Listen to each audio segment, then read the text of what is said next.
এবং এই বিচারের দাবিতে বিচার চাই।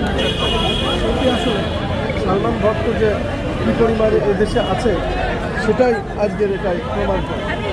সালমান ভক্ত বিচার এদেশের প্রত্যেকটি মানুষই চাই, কারণ মোদী পরে এসে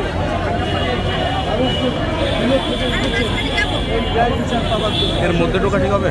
ন্যায় বিচার হওয়া দরকার।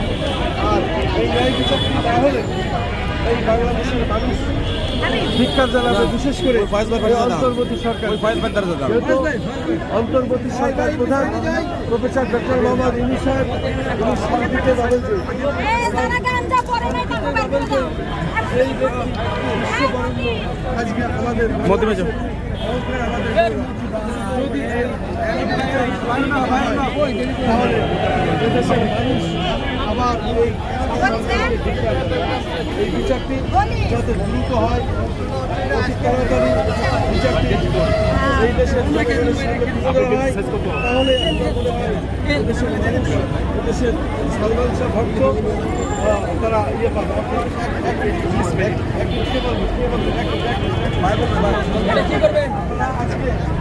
আজকে আমি দেখতে পাবো আমার ইউটিউবেও